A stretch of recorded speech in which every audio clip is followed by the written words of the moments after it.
श्री परमात्मने नमः। ओम श्री गुरुभ्यो नमः। ओम मातृशक्तये नमः। ओम असतो मा सद्गमय तमसो मा ज्योतिर्गमय मृत्योर्मामृतंगमय।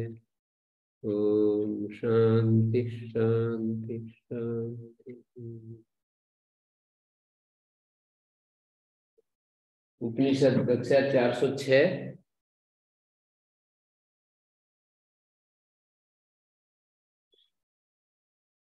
बृहदारण्यक की कक्षा 131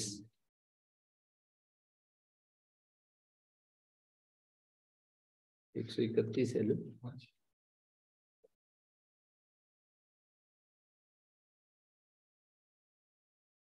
चौथे अध्याय का तीसरा ब्राह्मण।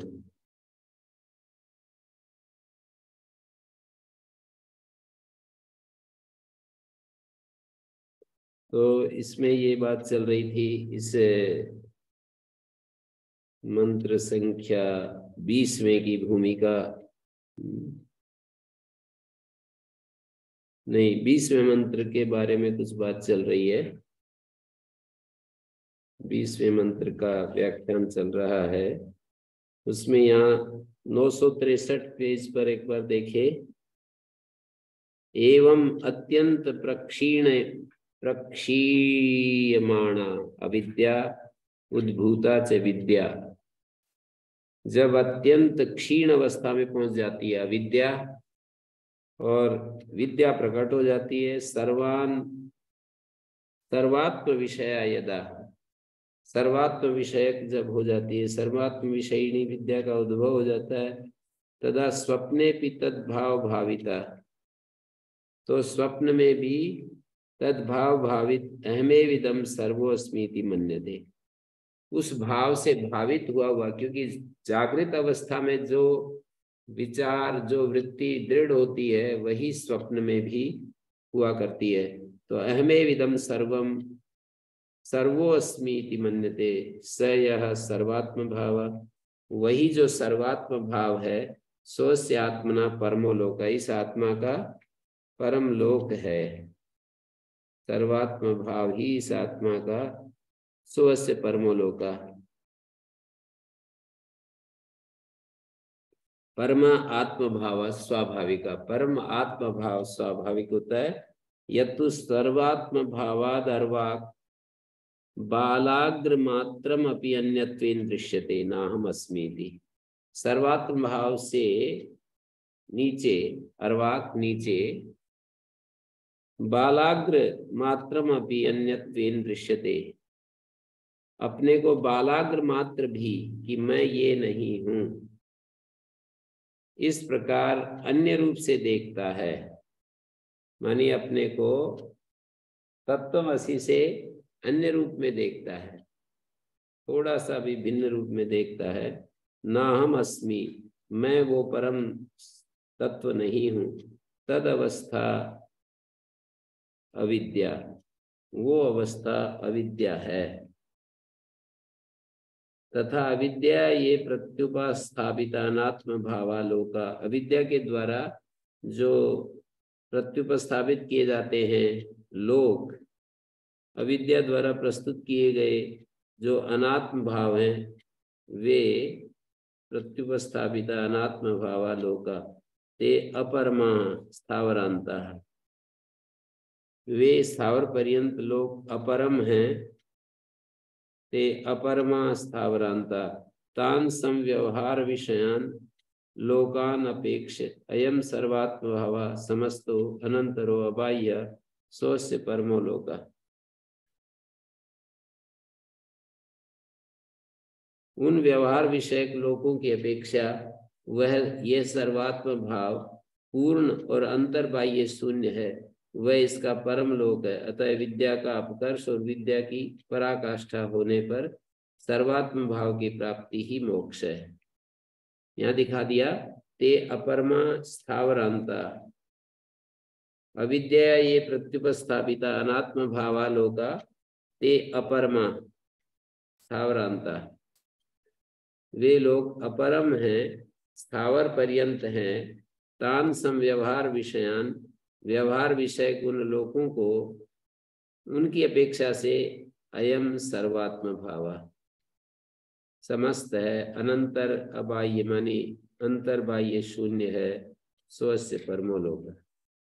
ये दिखा दिया कि जो एक सर्वात्म भाव की स्थिति, एक उससे नीचे अलग अलग लोग दिखाई देते हैं और मैं अपने आप को उस परम तत्व से अलग देखता हूँ, देखने वाला परम तत्व से अलग देखता है, तो ये अविद्या की स्थिति है।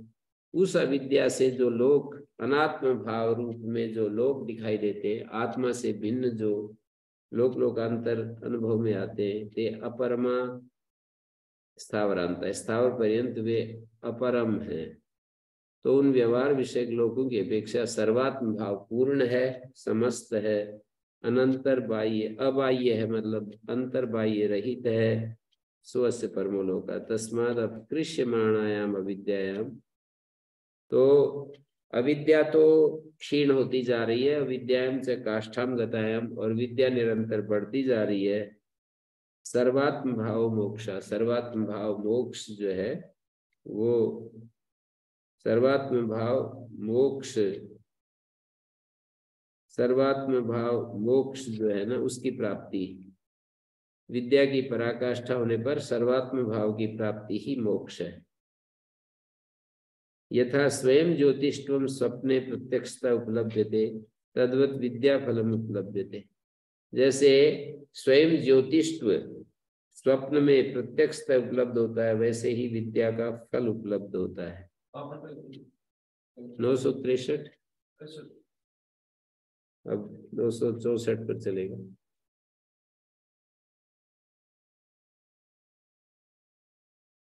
तथा अविद्यायाम अपि उत्कृष्य मानायाम तिरोधीय मानायाम से विद्यायाम, अब इससे विपरीत स्थिति दिखाते हैं।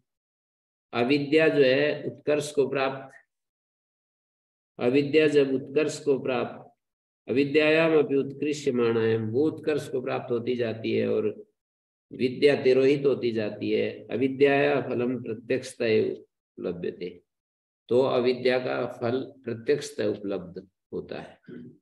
विद्या का फल भी दिखाया, प्रत्यक्षता उपलब्ध होता है। यथा स्वयं ज्योतिष्वम स्वप्ने प्रत्यक्षता उपलब्धते, पीछे स्वयं ज्योतिष स्वप्न में प्रत्यक्षता दिखाई देता है, वैसे ही विद्या फल भी उपलब्ध होता है। विद्या का जो फल है वो भी प्रत्यक्ष है। इसी का विपरीत बता रहे हैं, अविद्या फल भी प्रत्यक्ष दिखाई देता है जब अविद्या का प्रकर्ष, हमारे भीतर ये दोनों उत्कर्ष और अपकर्ष होते रहते हैं। तो अथ यत्र एनम घ्नन्ति जिनन्ति विति, ये श्रुति में कहा है। इस समय उसको कोई जब विद्या छुप जाती है और अविद्या का प्रकर्ष होता है, तब अपने आप को बढ़ा हुआ घटा हुआ ये सब मानने लगता है। विद्या का तिरोभाव होने पर जिस समय मानो इसे कोई मार रहा है या वश में कर रहा है इत्यादि रूप से अविद्या का फल प्रत्यक्ष ही उपलब्ध होता है। अथ यत्र एनम घ्नन्ति जिनन्ति इति ते एते विद्या अविद्या कार्ये सर्वात्म भाव परिच्छिन्न आत्म भावस्य, ये विद्या और अविद्या के कार्य, ये सर्वात्म भाव और परिच्छिन्न आत्म भाव क्रम से विद्या अविद्या के कार्य। कितना अच्छा लिखा है, विद्या का कार्य सर्वात्म भाव और अविद्या का कार्य परिच्छिन्न भाव। शरीर में सीमित हो जाता है, सिकुड़ जाता है, अल्पता आ जाती है। विद्या का कार्य कितना भी हम बढ़ जाएं, भेद रहेगा, ये मेरा नहीं। ये कितना भी, जैसे आजकल चलता है ना कि वो मालिक है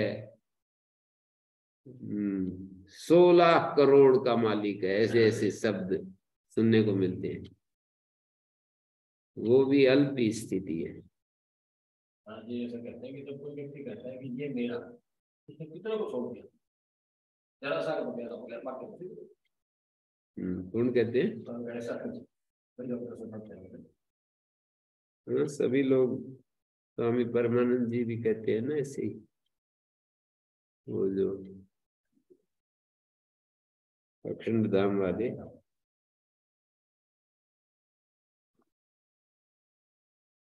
तो ते विद्या अविद्या कार्ये सर्वात्म भाव परिच्छिन्नात्म भावश्च। विद्या और अविद्या के कार्य सर्वात्म भाव और परिच्छिन्न आत्म भाव होते हैं। विद्या शुद्धया सर्वात्मा भवति, शुद्ध विद्या से तो वो सर्वात्मा होता है, और अविद्या च असर्वो भवति, और अविद्या से वो असर्व हो जाता है। विद्या शुद्धया सर्वात्मा भवति, अविद्या च असर्वो भवति, अन्यतः कुतश्चित प्रविभक्तो भवति, वो दूसरी जगह से कट जाता है, किसी अन्य से विभक्त हो जाता है, अविद्या के कारण से बंट जाता है। अन्यथा कुतश्चित प्रविभक्तो भवति, यथा प्रविभक्तो भवति तेन विरुध्यते।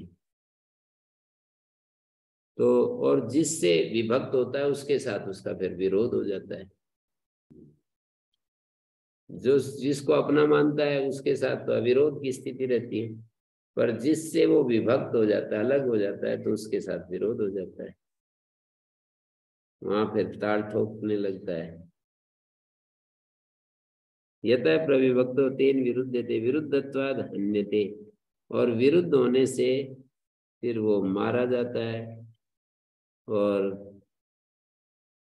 जीयते जीता जाता है, विच्छाद्यते खदेड़ा जाता है, मारा जाता है, जीता जाता है, और विच्छाद्यते असर्व विषयत्वे से भिन्नत्वाद एतद् भवति। जब असर्व विषयक हो जाता है तो भेद होने के कारण ऐसा होता है। भिन्नत्वाद एतद् भवति, समस्तस्तु सन कुतो विद्यते येन विरुद्धे। यदि वो समस्त हो जाए तो फिर किससे भिन्न हो, जिससे उसका विरोध हो। समस्तस्तु, समस्त हुआ तो कुतो विद्यते येन विरुद्धे, जिससे कि उसका विरोध हो। जब एक ही हो गया, जैसे कि जिनसे हमारा प्रेम होता है तो वहां व्यक्ति देना चाहता है, देने में क्या विरोध, और जहाँ अलग हो जाता है तो अहंकार प्रधान होता है, और अहंकार प्रधान तो देना ही लेना चाहेगा अपने को बढ़ाने के लिए। अहंकार तो लेना सीखता है, सीखा है, वो देना भी उतना ही है जितना उससे देने से उसकी वृद्धि हो। देने में कुछ अधिक मिलने की संभावना हो तभी देता है किसी भी चीज। हाँ दे अहंकार तो अपनी पुष्टि चाहता है। हाँ, मतलब जिस आत्मा के लिए सब कुछ प्यारा लगता है वो तो अहंकार की बात कही है, पर अहंकार के मूल में एक शुद्ध आत्मा है। रमन महर्षि ने उसको दिखाया कि हमारा जो रमन महर्षि ये बताते हैं ना कि हमारा जो मैं प्रथम विचार उत्पन्न होता है उसके मूल को खोजना चाहिए। मैं जो विचार एक पैदा होता है ना कि मैं ये हूं, मैं वो हूं, उसका भी कोई मूल होता है। एकात्म प्रत्यय जिसको कहते हैं ना, एक जो मैं प्रतीति होती है उसका भी कोई सार होता है, उसका भी कोई प्रमाण होता है, उसके मूल में भी कोई होता है। तो वो जो है वहां कोई भी अल्पता नहीं है, भेद नहीं है, वही सर्वात्म भाव की स्थिति है। तो जब हम उस अपने स्वरूप को देखते हैं ना, मतलब पदार्थों के सापेक्ष देखते हैं, कार्य के सापेक्ष देखते हैं, पदार्थ के सापेक्ष, कार्य के सापेक्ष, और पद के सापेक्ष, और संपत्ति के सापेक्ष, पावर के सापेक्ष, तो इन सब सापेक्ष होकर के जब अपने स्वरूप को देखते हैं तो अहंकार बीच में रहता है। अपने आत्मा से भिन्न कोई भी चीज को पकड़कर अपने स्वरूप का आकलन करते हैं तो अहंकार बीच में रहता है।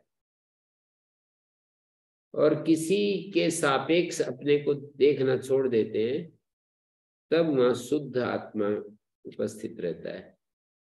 कोई बिरले लोग जो हैं उस स्थिति में होते हैं, बाकी तो सब सापेक्षता में जीते हैं। सापेक्षता तो यही कहती है कि भाई किसी से कोई बड़ा है, किसी से कोई छोटा है। सापेक्षता तो अन्य पर आधारित होती है और अन्य तो छोटा बड़ा होता ही है। हाँ, सब सापेक्षता हमेशा अन्य के ऊपर टिकी है और निरपेक्षता स्वयं पर टिकी है।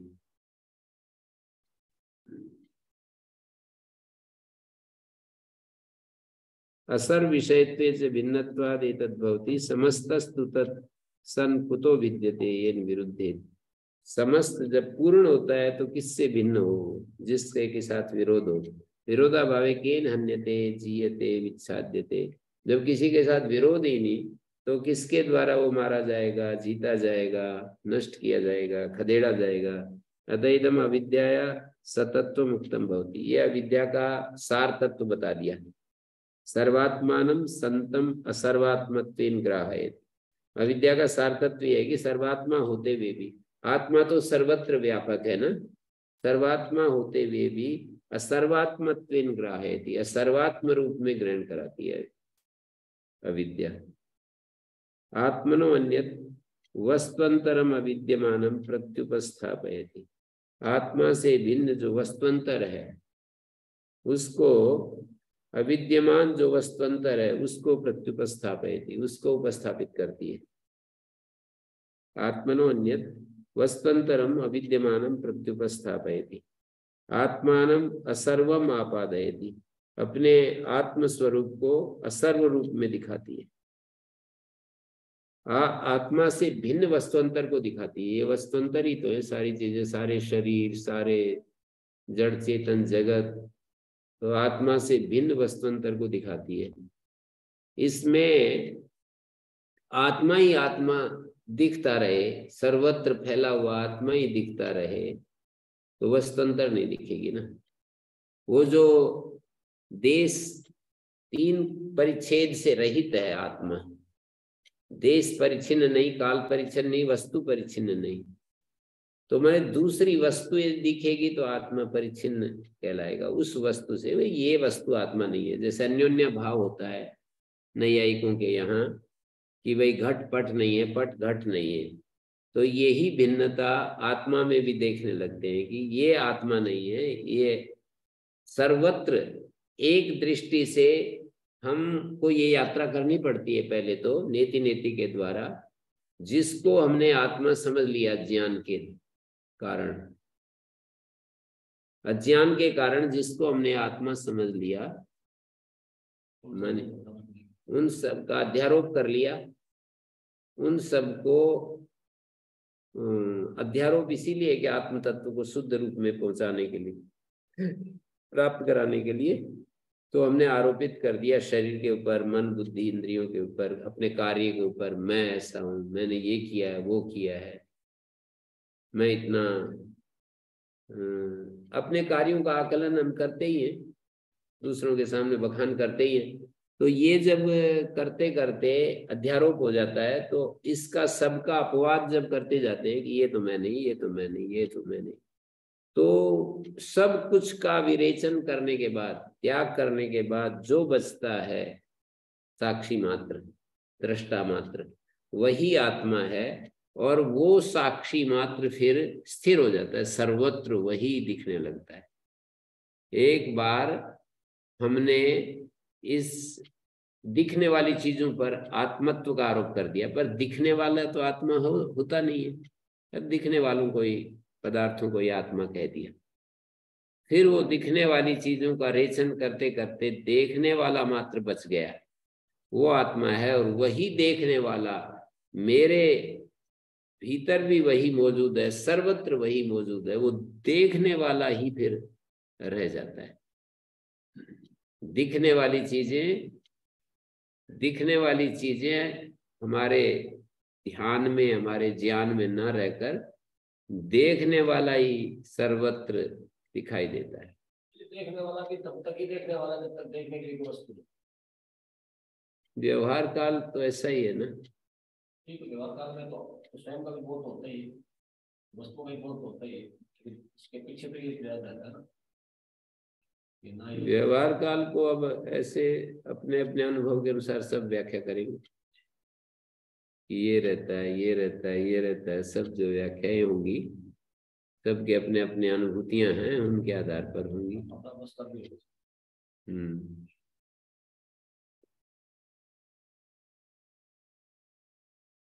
तो यहाँ पर का अन्यथा कुतश्चित् प्रविभक्तो भवति, यतः प्रविभक्तो भवति तेन विरुध्यते, विरुद्धत्वाद् हन्यते, जीयते, विच्छाद्यते, असर्व विषयत्वे च भिन्नत्वाद् एतद् भवति। असर्व विषयक होने से भिन्नत्वाद् एतद् भवति। समस्तस्तु सन कुतो विद्यते येन विरुद्धेत। समस्त हुआ किससे भिन्न हो।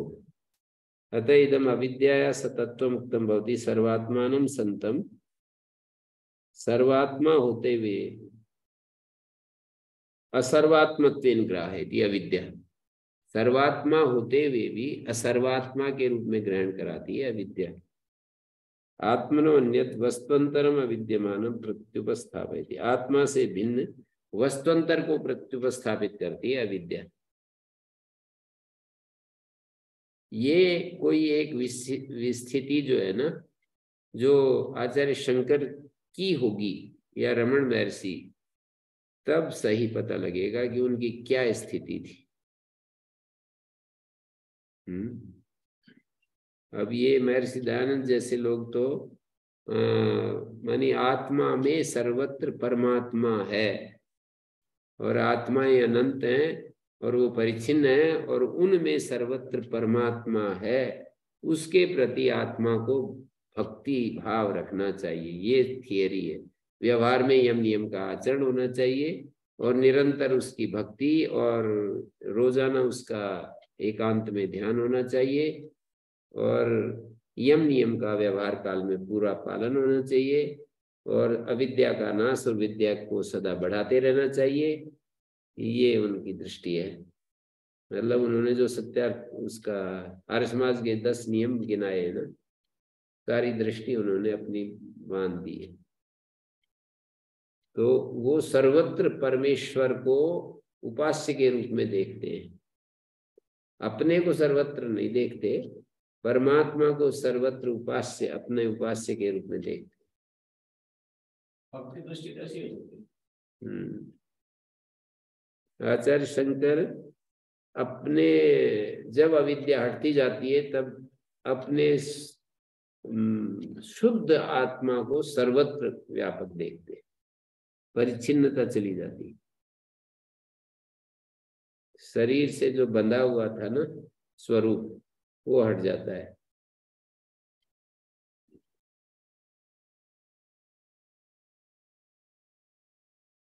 आत्मानम असर्वम आपादयति ततस्तद विषय कामो भवति यतो विद्यते। तो फिर ततस्तद विषय कामो भवति यतो विद्यते।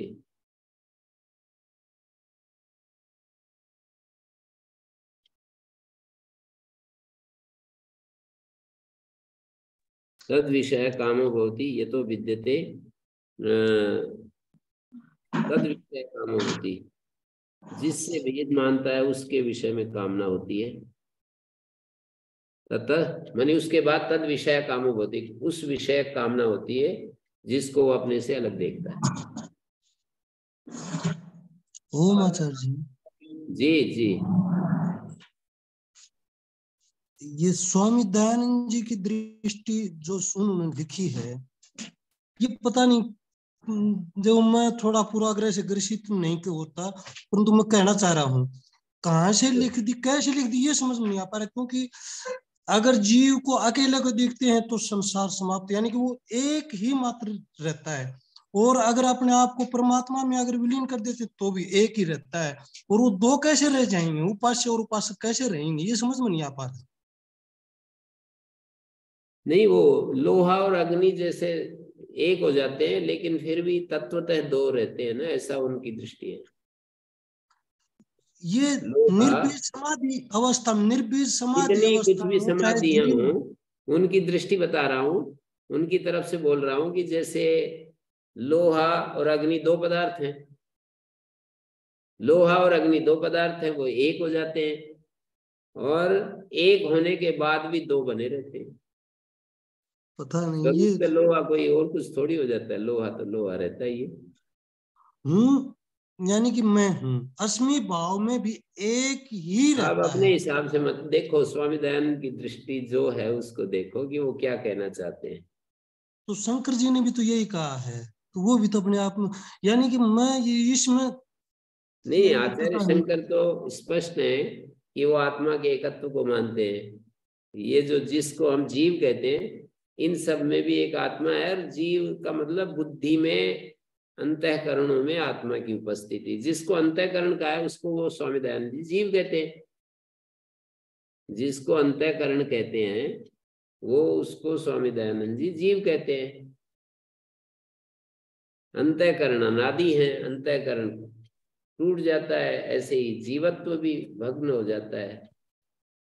जीव में रहने वाला जो चैतन्य है वो तो बना रहता है, पर उपहित रूप में जो हमें अभी अनुभव होता है, अंतःकरण में प्रतिबिंबित रूप में जो अनुभव होता है वो चला जाता है।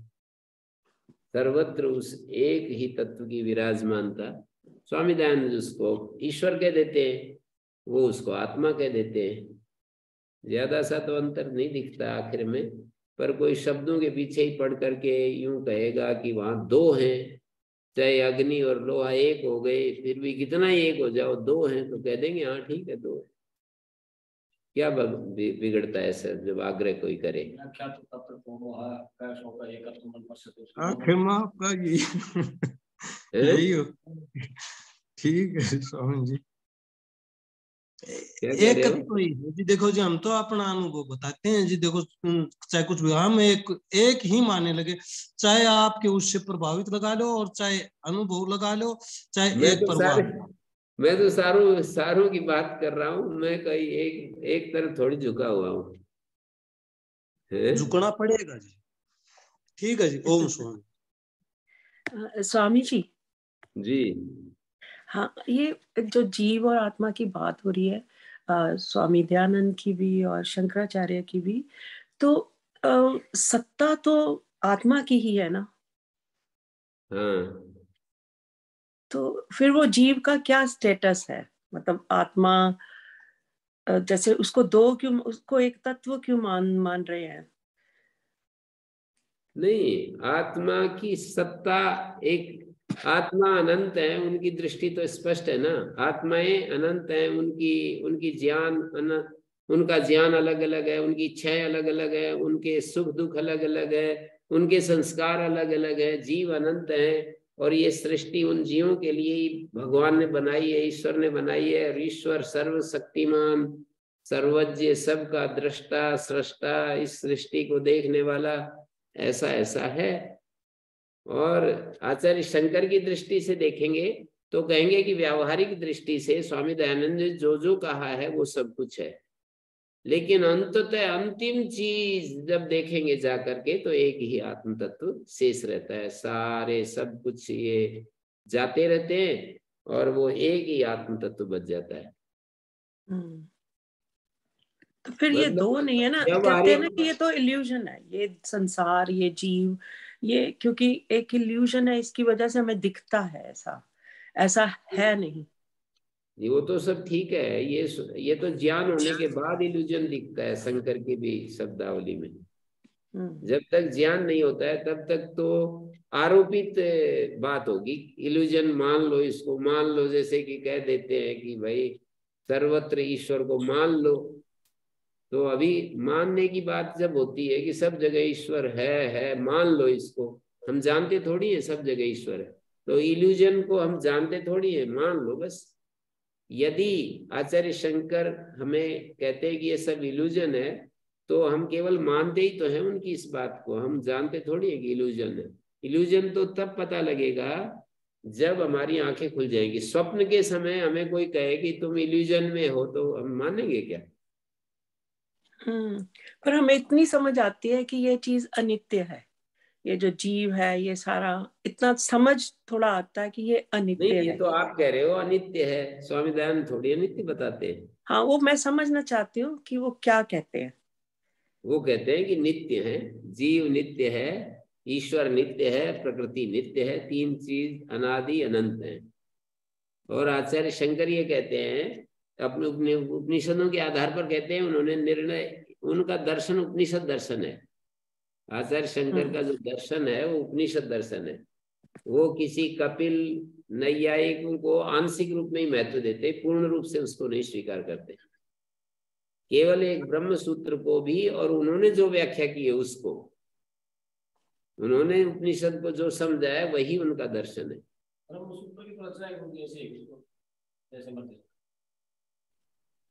नहीं, वो तो आप कह रहे हैं ना, आचार्य शंकर थोड़ी कह रही है। हाँ, तो आप तो कह सकते हो कि वो उसको सब ऐसे, वो तो ऐसे नहीं कहेंगे अभी सब।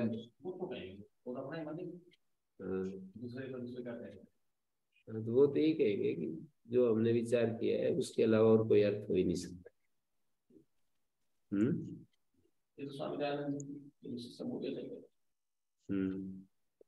हाँ जी, तो समझ में आया आपको क्या पूछ रहे थे? नहीं, अभी थोड़ा सा कंफ्यूजन है, अगर आप थोड़ा और डिटेल में बता दें कि आर्य समाज प्रकृति और जीव और आत्मा को अलग अलग कैसे मानता अलग है। अलग मानते हैं, पर जीव और ईश्वर और प्रकृति और ईश्वर को व्यापक रूप में देखते हैं। जी, ईश्वर व्यापक है और ये सब व्याप्य है। जीव भी व्याप्य स्थानीय है और प्रकृति भी व्याप्य है। परमात्मा व्यापक और व्याप्य के स्वरूप को समझ सकते हैं ना। माने जैसे एक व्यापक चीज होती है, एक व्याप्य चीज होती है, दो चीज होती है ना। आप इसको ऐसे समझ लीजिए, जैसे लोहा का गोला हो तो वो व्याप्य होता है और अग्नि व्यापक होती है, उसके हर परमाणु में व्याप्त हो जाती है, तो इसलिए उसको। पर ये पानी यदि लोटे में डाल दें, लोहे के कटोरी में पानी डाल दें, तो व्यापक नहीं कह सकते, आधार आधे कहेंगे।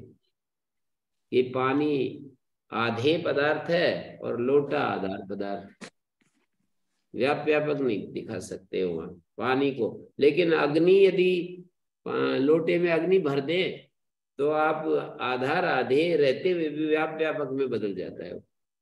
संबंध जो है कई प्रकार के होते हैं ना, तो उनमें व्यापक संबंध बताते हैं।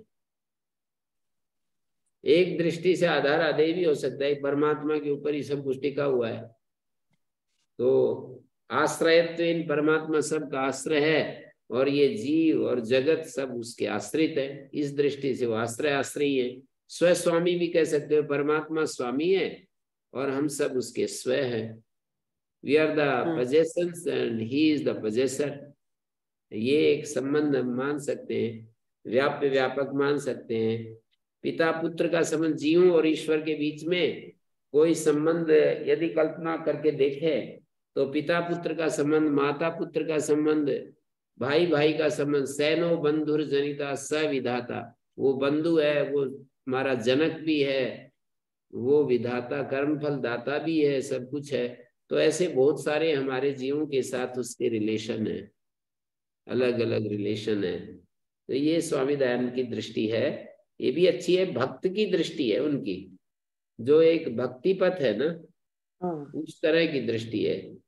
भक्त लोग जो है परमात्मा के गीत गाते हुए, उसके भजन करते हुए उसको मस्त रहते हैं, उसको अपना आधार मानते हैं, सर्वेश्वर मानते हैं, सर्व रक्षक मानते हैं, निर्भय रहते हैं। परमात्मा के ध्यान में जो रहेगा, परमात्मा के गुण कर्म स्वभाव उसमें आएंगे और वो निर्भय रहेगा। वो किसी भी परिस्थिति में न डरता है, न घबराता है, न मृत्यु भी उसको कुछ नहीं, उसका भी कोई वो उसको भय नहीं होता एक क्षण के लिए भी। नहीं, ये तो एक स्टेज है ना। आप जब इस पथ पे हो, एक स्टेज है, और उसका अंत तो वो मोक्ष फिर क्या है उनके लिए? तब उस मोक्ष मोक्ष में क्या यही है होता कि है? वो, अभी तो हमारा उतार चढ़ाव होता रहता है, शरीर है जब तक, कभी कभी दुख भी आते हैं, कभी सुख भी आते हैं। जीवन मुक्त स्थिति पहले इस शरीर में आती है और बाद में भी फिर वो जीव ईश्वर में, बस ईश्वर के सहारे पर टिक जाते हैं। और जहां जहां ईश्वर है वहां वहां सब जगह घूमते फिरते हैं, सिद्ध पुरुषों के साथ मिलते हैं, सारे नजारे देखते हैं। अब भी कोई मुक्त पुरुष उनके अनुसार हमारे चारों तरफ हमारी बातें सुन सकता है और वो उपस्थित हो सकता है हमारे इस, हम बोल रहे हैं और वो सुन रहा है। ऐसा सामर्थ्य उनका विकसित हो जाता है, ऐसा कहते हैं वो। अच्छा। लेकिन ये दूसरे जो दार्शनिक हैं, केवल स्वामी दयानंद की ये बात है, और भी कई प्रकार के, ज्यादा तो मैंने नहीं पढ़ा, स्वाध्याय नहीं किया, पर कम से कम सांख्य योग और न्याय वैशेषिक और ये योग शास्त्र, ये सब जो है मोक्ष का स्वरूप इस दूसरे रूप में बताते हैं। यूं कहते हैं मोक्ष में शांति मात्र रहती है, वहां जाना आना घूमना फिरना सब बंद हो जाता है। अच्छा। देखना, बाहर देखना बंद हो जाता है, बस पूर्ण शांति मात्र रहती है। और अपने स्वरूप में रहता है आत्मा, उस सदा सदा के लिए अपने स्वरूप में रहता है।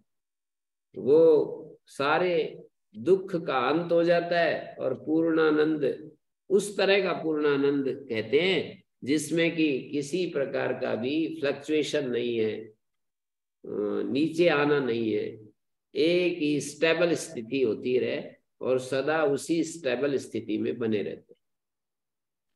पर वहां जैसे उस कहते हैं ना, उस स्टेज में सत्य चित्त आनंद है, तो चित्त अवेयरनेस है, आनंद भी है। चित्त अवेयरनेस है, आनंद जो है ब्लिस है, ब्लिस है। और सत मानी एग्जिस्टेंस है। हम्म। तो एक ही चीज सच्चित आनंद है, ऐसा नहीं कि सत अलग है चित अलग है आनंद अलग है। जो सत है वही चित है, वही आनंद है। अच्छा। और वो लिमिटलेस है। मतलब अभी तो हमारा आनंद, अभी तो अच्छा लग रहा है, और हमें सूचना, कोई अशुभ सूचना, तुरंत हमारा ये लिमिटलेस वो बन जाता है ना, लिमिट में आ जाता है। लिमिट में क्या, अपोजिट छोर पर चला जाता है, दुखी हो जाते हैं हम। अभी भाषण सुन रहे हैं, आत्मा की बातें कर रहे हैं, ये पता है मकान में आग लग गई, फिर क्या होगा?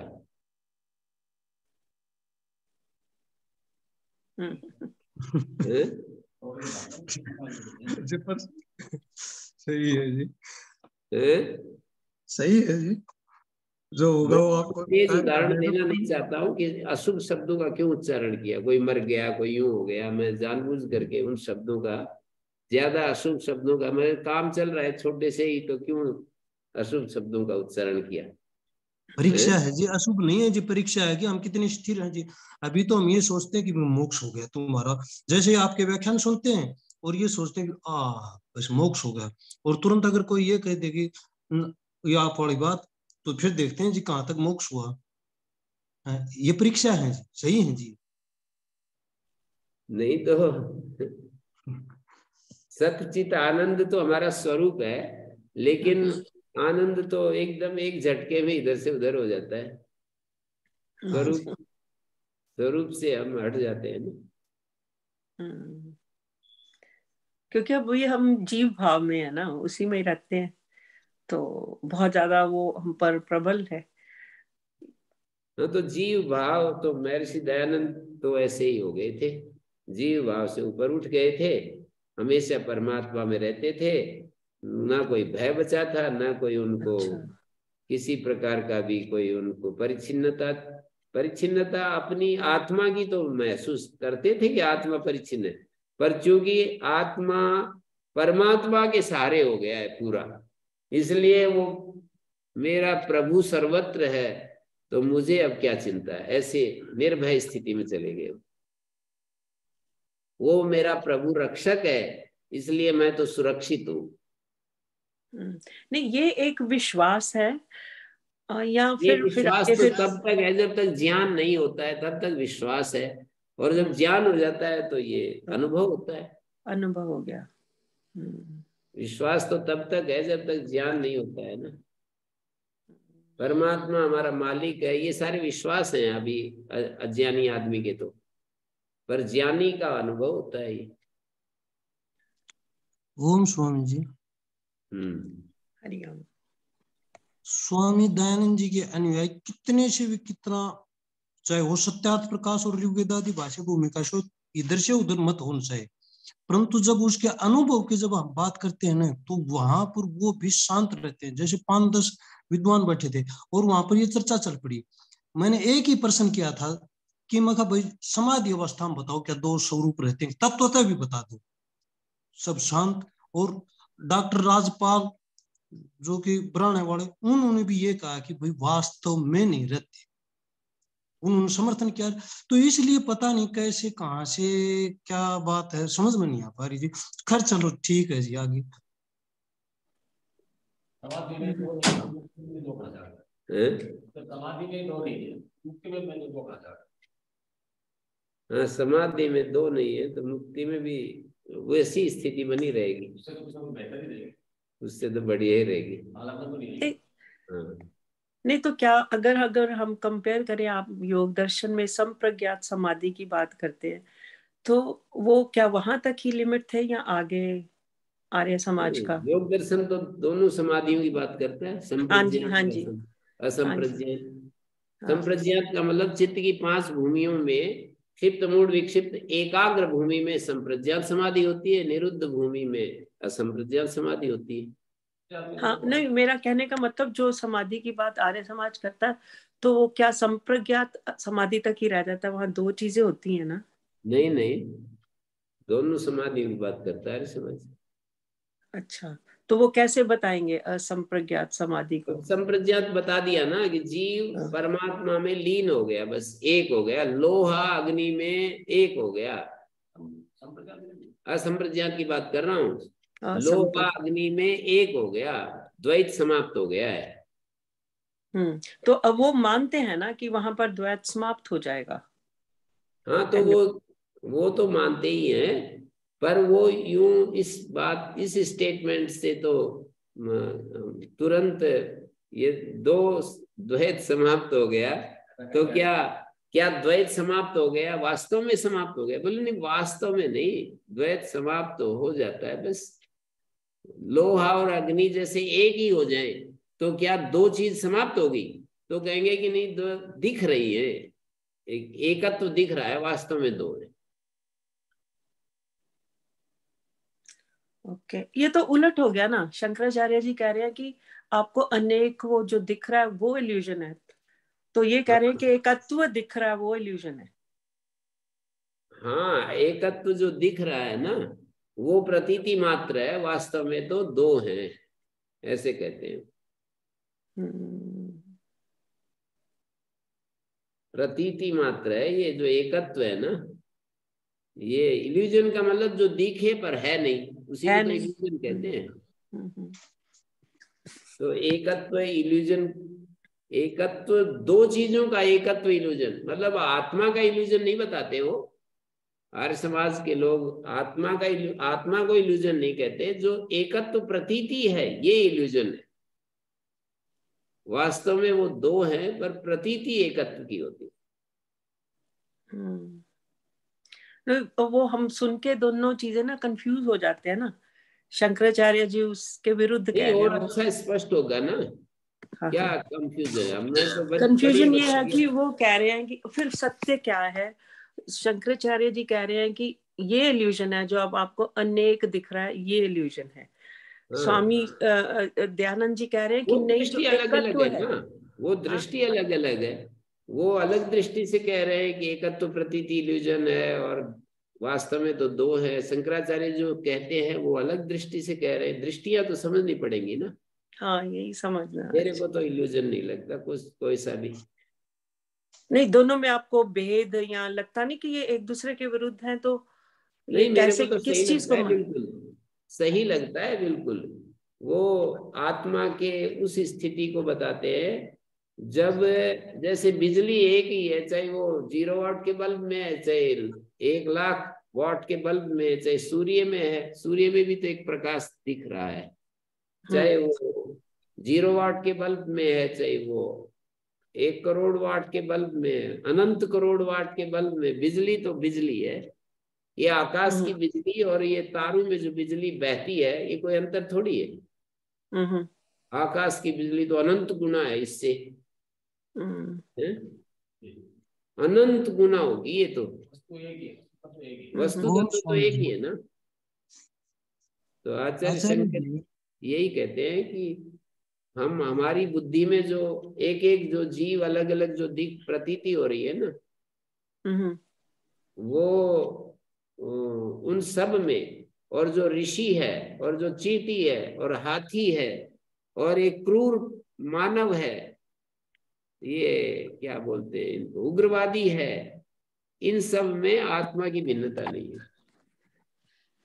बुद्धि की भिन्नता है। हाँ, वो समझ में आता है। तो आप तो थोड़ी देर में ही हो गए फिट।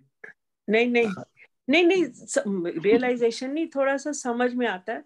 वो दूसरा जो कह रहे हैं ना कि वो आर्य समाज का, नहीं, आर्य समाज का भी सही है, गलत क्या है? नहीं गलत नहीं, हमें दोनों में भेद लग रहा है, दोनों में जोड़ देते कि एक जाति के या तो समय जैसे एक नहीं, उसमें क्या दिक्कत है? हम जब तक व्यवहार में है तो हम भी तो 3 हैं, पर समाधि में चले जाएं तो संसार छूट जाता है और हम आत्मा और परमात्मा एकत्व की स्थिति में होते हैं कि नहीं होते? वहां द्वैत कहाँ रहता है? जब अभी तो व्यवहार में संसार भी दिखता है, आप भी दिख रहे हैं मेरे को, आपकी वाणी दिख रही है, पेड़ पौधे दिख रहे हैं, और आपकी प्रशंसा, आपकी निंदा, आपके दुख, आपकी सुख दिख रहे हैं, आपके उतार चढ़ाव, ये सब दिख रहे हैं। पर समाधि में जाने के बाद ये संसार तो बाहर रह जाता है और आत्मा परमात्मा एक हो जाते हैं। तो ऐसे पर ऐसा महर्षि दयानंद वर्णन करते हैं, उसमें क्या दिक्कत है? उस समय दुख नहीं रहते हैं और उसमें रोज रोज जाना चाहिए, ऐसा वो कहते हैं। वो ऐसा कहते हैं कि उसका नशा रहेगा आपको उस समाधि की स्थिति में रोज जाने की जरूरत है। ऐसा नहीं कि तुम एक बार चले गए और बस अब सदा के लिए तुम्हारा काम हो गया। हमें रोज उस स्थिति में जाना चाहिए। कुछ देर तक हम रोज उस स्थिति में रहेंगे ना। वो एक वो है हमारे परिचित, रोहतक में रहते हैं, तो हमने वो कन्या गुरुकुल है रोहतक के पास, रुड़की गुरुकुल, तो वहां की बच्चियां आंख पर पट्टी बांधकर अखबार पढ़ करके दिखा रही, तो उसको बड़ा अच्छा लगा कि ये तो बहुत ही विशेष चीज है। तो बोली ये कैसे करते हैं, मैं भी करना चाहता हूँ। तो बोले कि ध्यान करना पड़ता है, मन को शांत करना पड़ता है। बच्चों का तो शांत रहता ही है, इसलिए हो जाता है उनका, थोड़ा सा फिर भी उनको शांत करना पड़ता है। बच्चों को यदि बहुत खुशी हो या बहुत नाराजगी हो, परेशानी हो, तो नहीं पढ़ सकते, ऐसे उन्होंने बताया बच्चियों ने। कि कभी खुशी का माहौल हो और कभी नाराजगी हो, कोई हमको डांट रहा हो और हमारा मन अशांत हो गया, फिर नहीं पढ़ सकते। तो वो बता रहे थे मेरे को, परसों की बात है, कि मैं ध्यान करने लग गया यार, मेरे को इतना अच्छा लगता है वो ध्यान, कि ऐसा एक बड़ी विशेष उच्च चीज, उच्च स्थिति में चले जाते हैं हम। और वो अद्भुत, मतलब थोड़ा सा भी उस रास्ते में चलता हुआ आदमी एक्स्ट्रा ऑर्डिनरी अनुभव करने लगता है, असाधारण अनुभव में चला जाता है। तो सामान्य आदमी जो गृहस्थ में है, सारे कामकाज कर रहे हैं, जिनका ध्यान में गति हो जाती है, कितना असाधारण अनुभव अपना एक्सपीरियंस बताने लगते हैं। तो स्वामी दयानंद तो रोज उस स्थिति में रहते थे, हमेशा उस स्थिति में रहते थे। ध्यान से उठने के बाद भी वो 24 घंटे तक उनको कोई वो नहीं होती थी, मतलब परेशानी नहीं होती थी। कितना लोग उनको आक्षेप करते, कुछ बोलते, वो अपने स्वरूप में रहते थे। जैसे कि कोई एक धीर गंभीर कोई एक व्यक्ति हो और उसको आकर के चारों तरफ से कुछ कुछ बोल रहे हो और वो अपने स्वरूप से बाहर जाए ही नहीं। हम तो थोड़ी थोड़ी चीजों में ही विचलित हो जाते हैं। जैसे हमको कोई यूं कह दे, किसी बहन को कोई यूं कह दे कि इसका ड्रेस ठीक नहीं है, इतने में ही वो तो विचलित हो जाएगी। ये आपको क्या मतलब? मेरा अपना जीवन, आप कौन से होते हो निर्णय देने वाले हैं? तो ये जो हमारी स्थिति है ना, हम भूल जाते हैं कि सब अपने अधिकार का प्रयोग कर रहे हैं। हमारा अपना अधिकार है, हम नहीं कर रहे। कि हमारा अधिकार है हमेशा शांत रहना। पर ये मैं अभी आपको बोल रहा हूं, ये वक्ता भी विचलित हो जाएगा यदि कोई आकर अचानक कोई घटना घटेगी। इसी समय कोई आ जाए तो शायद ना हो। इसी समय जब अवेयरनेस की स्थिति में है, कोई भी उतार चढ़ाव कितना भी आगे पीछे, पर ये हमारा ज्ञान जो है ना हिलता रहता है, हिलता रहता है ऐसे डमरू की तरह। कभी इधर होता है, कभी उधर होता है। तो स्वामी दयानंद जी कहते हैं कि रोज उपासना करो, रोज यम नियम का व्यवहार में पालन करो, अविद्या का नाश, विद्या की वृद्धि करो, सबसे यथायोग्य व्यवहार करो, प्रेम पूर्वक, सबसे प्रीति पूर्वक, धर्म के अनुसार। उनका दर्शन भी कोई साधारण दर्शन नहीं है, एक आत्मपुरुष का दर्शन है। और इधर उपनिषद दर्शन भी साधारण नहीं है। आपको जिसमें रुचि लगती है उसके अनुसार साधना तो करनी पड़ेगी। ये द्वैधी भाव सा हो गया जी। कैसे स्वामी जी उपास्य उपासक मानते हैं जी, और आपने तो 3-4 दिन उसमें पहले, क्या दिक्कत है?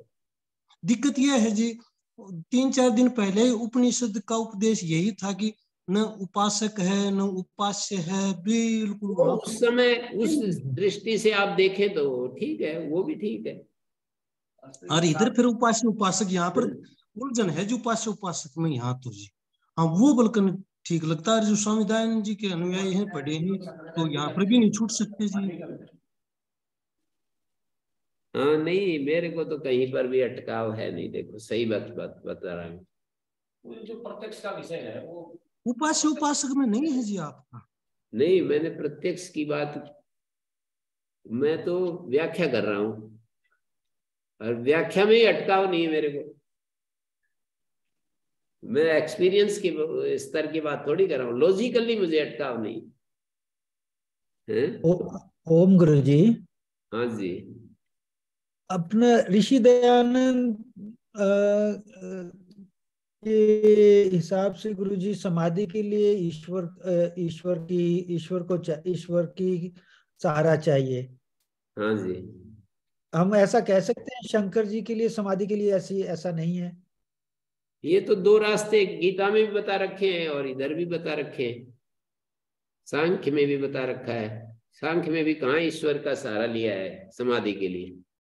और आचार्य शंकर जी का कैसा सोच रहेगी इसमें?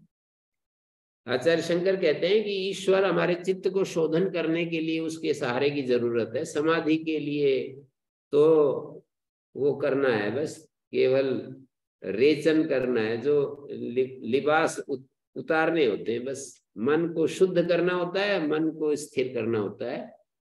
हम अपने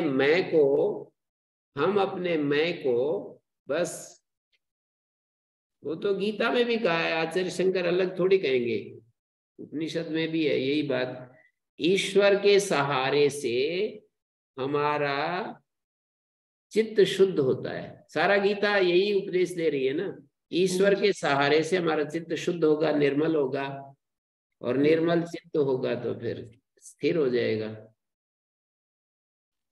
मतलब शुद्धि और स्थिरता साथ साथ चलती है। जितना जितना शुद्ध होता जाता है उतना स्थिर होता जाता है, और उतना ज्ञान युक्त भी होता जाता है। जितना शुद्ध होगा, स्थिर होगा, उतना ज्ञान युक्त भी होता जाता है। तो आचार्य शंकर कहेंगे कि भाई ईश्वर के बिना हम अपने मन को शुद्ध करने में हमें बड़ी दिक्कत रहेगी। ये बहुत ही बड़ा संबल है, चित्त शुद्धि का बहुत बड़ा सहारा है, ऐसा कहते हैं। कर्मयोग की का हृदय है ईश्वर भक्ति, ऐसे कहते हैं। ऐसा क्यों है गुरुजी, जो आचार्य शंकर जी कह रहे हैं कि चित्त की शुद्धि तो ईश्वर की कृपा से ही होगी, मतलब ईश्वर भक्ति से ही होगी, ज्ञान से दूसरा भी रास्ता है, वो दोनों योग दर्शन में भी बताया ना। ऐसा क्या कोई ये शास्त्र अनानुमोदित थोड़ी है, योग दर्शन भी पूरा यही बता रहा है कि भाई चित्त की शुद्धि या तो वृत्ति निरोध से कर लो, वैराग्य से कर लो, या फिर ईश्वर प्रणिधान से कर लो। प्रणिधान से कर लो जी। उनका नाम लेते ही चुप हो जाते हैं। जब आचार्य शंकर और इनका बात चलती है तो फिर समस्या बनी रहती है। पतंजलि का नाम लेकर के बताएं, अगर देखो पतंजलि भी कह रहे हैं, कोई वो न्यारा थोड़ी कह रहे हैं, तो फिर चुप हो जाते हैं। हमारा मन चुप हो जाता है ना जब पतंजलि का नाम आता है या कपिल का नाम आता है। जी गुरु जी। तो पतंजलि कह रहे हैं कि भाई वृत्ति निरोध से और अभ्यास और वैराग्य से चित्त वृत्तियों को प्योरीफाई कर लो। श्रद्धा, वीर्य, स्मृति, समाधि, प्रज्ञा। एक स्मृति जो होती है वो, एक स्मृति तो वो होती है जो कि हटाने की है, और एक स्मृति है हमेशा साथ रखने की है। देखो, श्रद्धा, वीर्य, स्मृति, समाधि, प्रज्ञा पूर्वक इतरेषाम। स्मृति हमेशा रखने की बात कही, आत्मस्मृति, और एक जो लौकिक स्मृति को हटाने की बात कह दी। तो आत्मस्मृति में रहेंगे तो समाधि तो हो ही जाएगी। स्मृति का उत्तरवर्ती क्या है? समाधि तो है। श्रद्धा, वीर्य, स्मृति, समाधि, और समाधि का उत्तरवर्ती प्रज्ञा है। प्रज्ञा माने यथार्थ ज्ञान। समाधि से आत्म स्वरूप का जो ज्ञान होता है वो प्रज्ञा है। तो ये तो बिल्कुल हमें तो साफ साफ दिख रहा है। अब वो एक एक महापुरुष का एक एक मिशन होता है, उसको उन्हें स्थापित करना होता है, उसी से वो आगे बढ़ा होता है, इसलिए दूसरों को भी वही राह दिखाता है। गुरुजी, अपना आचार्य शंकर जी ईश्वर से चित्त शुद्ध होती है, इसमें क्या लॉजिक देते हैं, क्या आधार दे रहे हैं? ईश्वर से चित्त शुद्धि होती है जिसका हम ध्यान करते हैं, हमारा मन उस रंग में रंगा रहता है ना। तो चित्त में जब ईश्वर का ध्यान करते हैं तो ईश्वर, ये तो योग दर्शन में भी वही है, तो आचार्य शंकर अलग नहीं दे रहे। योग दर्शन में तो है जी, उधर तो मैं मानता हूँ उनकी ऋषि पतंजलि का, मतलब मैं सूत्र में जो कहा है ना, तथा प्रत्येक चेतनादिगमोप्यंतराय भावश्च, वही आचार्य शंकर ने पकड़ रखा है, अलग नहीं है। वहां पर लिखा है कि तथा प्रत्येक चेतनादिगमोप्यंतराय भावश्च, जैसे ईश्वर शुद्ध है, बाधा रहित है, निर्मल है, ऐसा ही ये आत्मा भी है। और जिसका ध्यान करते हैं हम वैसे ही तो होते चले जाते हैं। लॉजिक तो यही है। तो ये जिसका ध्यान करेगा चित्त, जिसका चित्त ध्यान करेगा वैसा ही हो जाएगा। बट ऋषि पतंजलि तो अनेक आत्माएं मानते हैं, ऐसा कह सकते हैं आचार्य जी? हाँ मानते हैं, वो तो सांख्य के अनुसार चल रहे हैं ना। हाँ तो वे सारी आत्माएं ऐसे नहीं कहते कि सारी आत्माएं एक एक जगह है, एक एक बिल्कुल एकदम से एक एक बिंदु बिंदु है, ऐसा नहीं कहते। सारी आत्माएं सब जगह हैं, विभू मानते हैं। ऋषि पतंजलि भी सांख्य में तो मानते हैं। सांख्य और पतंजलि अलग नहीं है, दोनों एक ही मित्र हैं, गहरे। जी जी। समान शास्त्र, समान तंत्र बोलते हैं ना जी। और न्याय वैशेषिक भी ऐसे ही कहते हैं कि ये विभू हैं, आत्माएं सारी की सारी, बिल्कुल ऐसे नहीं बिंदु बिंदु हैं। सारी आत्मा ऐसे ऐसे अनेकत्व का क्या है, और कहते हैं सारी एक जैसी है। ऐसे अनेकत्व में तो केवल नाम मात्र का ही भेद हो गया। सारी आत्माएं सब जगह हैं और सारी एक जैसी है। भेद केवल ज्ञान अज्ञान का है, बुद्धि का भेद है, संस्कार का भेद है, रुचियों का भेद है, इच्छाओं का भेद है।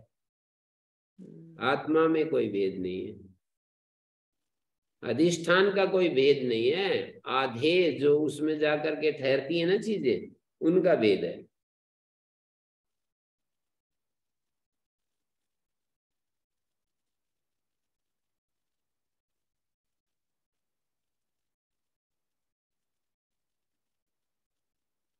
तो यहाँ पर लास्ट पंक्ति में ये कहा, तद विषय कामो भवति यतो विद्यते कामतः क्रियाम उपादते। कामना से फिर वो उसके अंदर कामना उत्पन्न होगी तो वो क्रिया करने लगता है, क्रिया स्वीकार करता है कि भाई ये काम करूंगा तो ये कामना पूरी होगी। ठीक है, ऐसा ही तो कर रहे हैं हम लोग। हमको रोटी चाहिए तो रोटी बनाएंगे, मकान चाहिए तो मकान बनाएंगे, और अन्न चाहिए तो खेती करेंगे, पैसे चाहिए तो बिजनेस करेंगे। तो कामना पैदा होगी, कामना से क्रियाएं स्वीकार करेगा और उसका फिर फल प्राप्त करेगा। ततः फलम तदेतत् उक्तम वक्ष्यमाणं च यत्र हि द्वैतम ये भवति तदितराइतरम पश्यति। पहले भी कह दिया और आगे भी कहेंगे क्या, यत्र द्वैतम ही भवति, जहां द्वैत जैसा होता है वहीं अन्य अन्य को देखता है, वहीं भेद होता है। जहां द्वैत जैसा होता है वहीं अन्य अन्य को देखता है। इदम अविद्या सतत्वम सह कार्येण प्रदर्शितम। अविद्या का स्वरूप उसके कार्य के सहित दिखाया गया। विद्यास्य कार्यम सर्वात्म भाव। देखो अविद्या का कार्य तो ये है और विद्या का कार्य ये है। कितना अच्छा, मतलब ये शब्द इतने तेजस्वी हैं कि इन शब्दों को पढ़ते पढ़ते आदमी का मन तो स्थिर हो जाता है। वो ये बात अलग है कि हमारे प्रतिबंधक पूरे गए नहीं है, उतनी देर के लिए तो बस सारे बादल हट जाते हैं। इतने तेजस्वी शब्द हैं ये, इतने आकर्षक हैं, इतने मोहक हैं कि जितनी देर इन शब्दों को, मैं तो कहता हूं कि इन शब्दों को ही पढ़ता रहे कोई एकांत में मौन होकर के, बस रात दिन इसी का स्वाध्याय करते रहे तो उसकी समाधि लग गई। क्या दिक्कत है, कौन सा प्रतिबंधक बचेगा फिर। ये व्यवहार काल में हमको दुनिया में ये सब करना पड़ता है ना, ये जो करने पड़ते हैं ना, ऊपर नीचे होते रहते हैं। इससे एक बार तो बस हमेशा 24 घंटे इसी में लीन रहना पड़ेगा। हमारे वाणी को भी, मैंने तो ये देखा है कि वाणी यदि मौन हो जाए तो बहुत ज्यादा एकाग्रता आ जाती है आदमी की। और वाणी मौन होने का मतलब है कि उसके सारे संकल्प, इच्छाएं और उसके कार्य के ऊपर विराम लगना चाहिए। मतलब वाणी मौन करनी नहीं, होनी चाहिए। वाणी मौन की जाएगी तो फिर वो तो भागेगा, फिर मन फिर वही काम करेगा। अच्छा, हाँ, विचार कर रहे हैं। वाणी मौन होनी चाहिए। होनी चाहिए का मतलब है कि जब उसका कोई कर्तव्य शेष नहीं बचा ना, कुछ भी करने के लिए कुछ बचा नहीं, तो वाणी मौन होगी। जब करने के लिए कुछ बच रहा है कि मुझे अभी ये पढ़ाना है, वो पढ़ाना है, मुझे ये संस्था चलानी है, जब तक कर्तव्य शेष है तो वाणी मौन नहीं हो सकती। आंशिक रूप से कह सकता आदमी 1 घंटा में किसी से नहीं बोलूंगा, ये तो संभव है।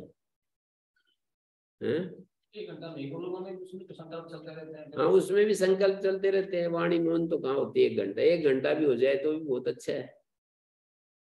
1 घंटा कोई मौन हो जाए 24 घंटे में, वास्तव में मौन हो जाए, कोई विचार ना उठे, तो बहुत बड़ी बात है। उसका जीवन मुक्ति की तरफ बढ़ता रहेगा। तो ये अविद्या का जो सार तत्व है, कार्य के सहित, अविद्या का जो कार्य है ना उसके सहित बता दिया। और विद्या का कार्य सर्वात्म भाव है, वो भी दिखा दिया। अविद्या का विपर्य मतलब परिच्छिन्न भाव, ये भी दिखा दिया। सच अविद्या न आत्मना स्वाभाविको धर्म, वो अविद्या आत्मा का स्वाभाविक धर्म नहीं है। यस्मात् विद्यायाम उत्कृष्यमाणायाम स्वयं अपचीयमाना सती, विद्या जैसे ही बढ़ती जाती है तो अविद्या क्षीण होती जाती है। काष्ठान गतायाम विद्यायाम, और विद्या जब अपनी चरम सीमा में पहुंच जाती है तो परिनिष्ठिते सर्वात्म भावे, विद्या चरम सीमा में पहुंच जाती है तो सर्वात्म भाव एकदम स्थिर हो जाता है। सर्वात्मना निवर्तते, परिनिष्ठिते सर्वात्म भावे, विद्या परात्म भाव की पूर्ण प्रतिष्ठा हो जाती है। उस समय क्या है, सर्वात्मना निवर्तते रज्ज्वाम इव सर्प ज्ञानम रज्जु निश्चय। यहां पर ये अल्प विराम नहीं होना चाहिए, निवर्तते के बाद। रज्जु में जो सर्प ज्ञान रज्जु का निश्चय होने पर हट जाता है ना, तो परिनिष्ठिते सर्वात्म भावे सर्वात्मना निवर्तते रज्ज्वाम इव सर्प ज्ञानम रज्जु निश्चय। अल्प विराम नहीं होना चाहिए। सर्वात्म भाव स्थिर होने पर सर्वात्मना निवर्तते, पूर्ण रूप से निवृत्त हो जाता है। रज्जु में सर्प भाव पूर्ण रूप से निवृत्त हो जाता है ना, ऐसे ही विद्या प्रतिष्ठित होने पर अविद्या पूर्ण रूप से निवृत्त हो जाती है। तच्च उक्तम यत्र तु अस्य सर्वम आत्मा एव अभूत, जैसे कि कहा है कि जब इस ज्ञानी का सब कुछ आत्मा ही हो गया तो किसके द्वारा किसको देखेगा, सिवाय आत्मा के। तस्मात् नात्म धर्मो अविद्या, इसलिए आत्मा का धर्म नहीं है अविद्या। नहीं स्वाभाविक सुच्छित्ति कदाचित अभ्युपद्यते, स्वाभाविक यदि अविद्या होती ना आत्मा का धर्म तो कभी हट नहीं सकती थी। सवितुर औष्ण्य प्रकाशयो, जैसे सविता की उष्णता और प्रकाश जो होते हैं ना, वो स्वाभाविक धर्म है, वो कभी हटा ही नहीं सकते। वही धर्म से दृष्टांत है ना, सविता का उष्णता और प्रकाश स्वाभाविक धर्म है, कभी हटा नहीं सकते। तस्मात् तस्या मोक्ष उपपद्यते, इसलिए अविद्या से मोक्ष संभव है, ये दिखा रहे हैं। इतना अच्छा तो लिखते रहते हैं, धन्यवाद देते नहीं हो। और आचार्य शंकर का वो कहते रस लेते रहते हैं और उन्हीं के तलवार लिए खड़े रहते हैं सामने हैं। ओम शांति शांति शांति।